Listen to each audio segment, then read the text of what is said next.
Le Grand Matin Sud Radio, 7h-9h, Jean-Jacques Bourdin. Il est 7h39. Nous avons la chance de recevoir Hervé Marseille, sénateur des Hauts-de-Seine, président du groupe centriste au Sénat. Bonjour. Bonjour. Merci d'être avec nous. Vous faites partie de la majorité sénatoriale. Hervé Marseille. Alors, plusieurs points précis. Avant de parler de la SNCF, des grèves, je voudrais parler de la proposition du MEDEF qui date d'hier.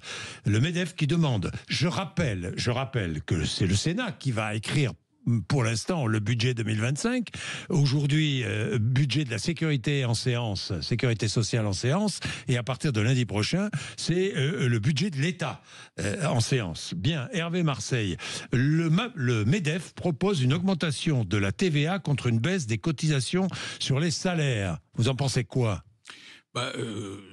La TVA, oui, puisque nous le proposons aussi. Il n'y a pas que le MEDEF.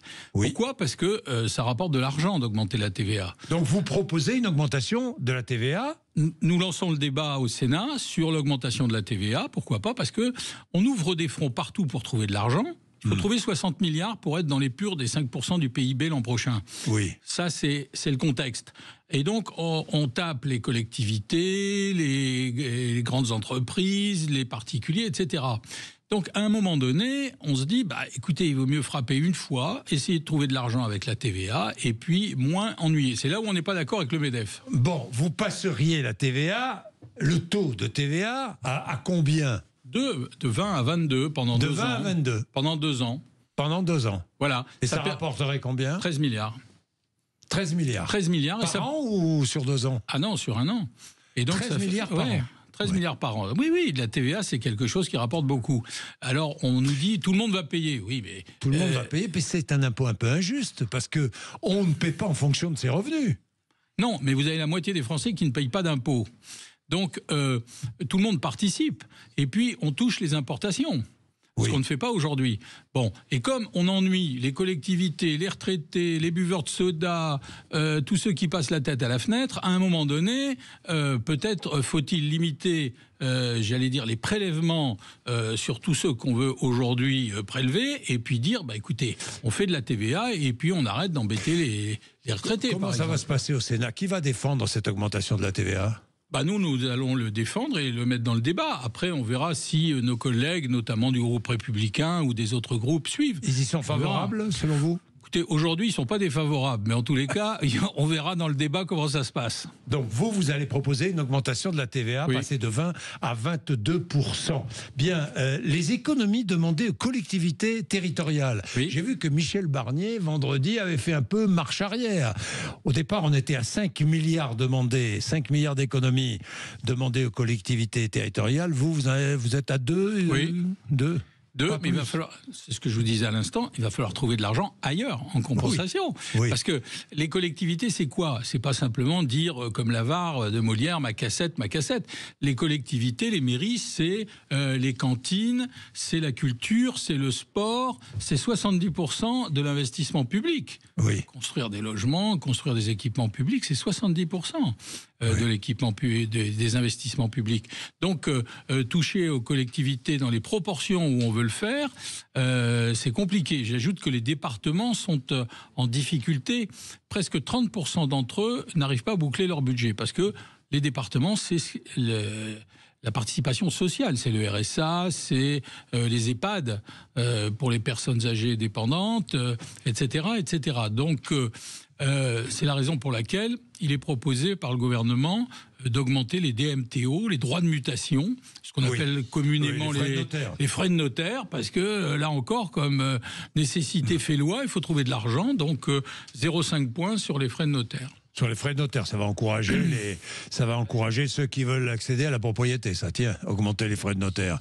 Vu l'état de la construction, Hervé Marseille. Non, mais je dis ça comme ça au passage. Alors il y a peut-être une mesure alternative, c'est ce qu'on appelle les DMTG, c'est-à-dire les droits de mutation sur les successions. Ah, sur les successions. Oui. Bon. Ça permettrait peut-être de ne pas toucher au DMTO. Bon, d'accord. Hervé Marseille, vous aviez déposé, c'était en avril dernier, une proposition de loi pour réglementer la grève à l'approche des périodes de grand départ.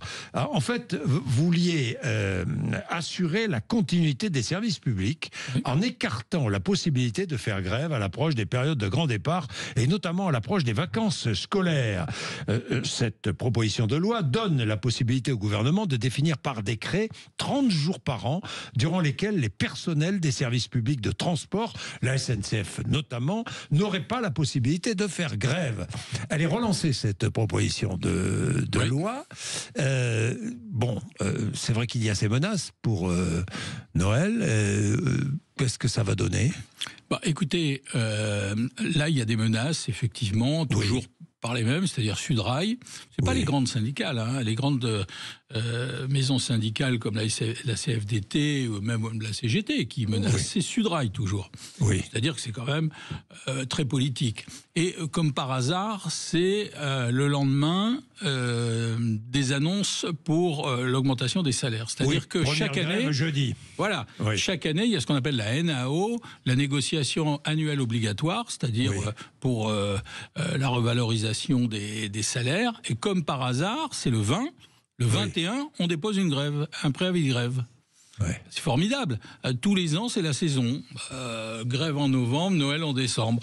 Et donc, à un moment donné, il faut pouvoir encadrer, parce que c'est pas possible de prendre les Français en otage chaque année pour des raisons, j'allais dire, statutaires et syndicales. En Italie, moi, je me suis inspiré du modèle italien. Depuis 1990, en Italie, on encadre le droit de grève, c'est-à-dire que à l'automne, les partenaires sociaux décident des plages durant lesquelles il sera interdit de faire grève. C'est-à-dire quand il y a des départs en vacances pour Noël, Pâques, quand il y a des examens, que les gens doivent bouger, parce que il y a le droit de grève, mais aussi le droit de circuler, le droit d'entreprendre. Quand on bloque les transports, on bloque la vie économique, on bloque la vie personnelle, et surtout à un moment, très sincèrement, où les Français méritent d'avoir la paix, quoi. Je veux dire, quand vous partez avec votre famille pour les vacances d'été ou à Noël, on l'a déjà vu avec les menaces cet été, parce que c'était des menaces sur les Jeux Olympiques. Et là, les syndicats en question avaient obtenu des avancées significatives. Et maintenant, ça recommence parce qu'il y a les négociations salariales. Tous les ans, c'est la même musique. Donc, on doit pouvoir s'entendre pour dire, à un moment donné, stop. Si, en France, c'est formidable, on commence par faire grève et on discute après. On pourrait peut-être quand même dire, écoutez, arrêtez, quoi. S'ils étaient raisonnables, on ne serait pas obligé d'en venir à de telles extrémités. Mais à partir du moment où ça devient, j'allais dire, annuel, saisonnier, Et que va devenir cette proposition de loi ? Nous l'avions voté au Sénat, il faudrait que l'Assemblée s'en empare. Alors, durant le dernier mandat... visiblement, le gouvernement n'était pas très chaud, mais là, je pense qu'à un moment donné, il faut forcer le destin, parce qu'on ne peut pas continuer comme ça. Eh bien, on interrogera le ministre des Transports. Merci beaucoup, Hervé Marseille, d'être venu nous voir. Il est 7h48.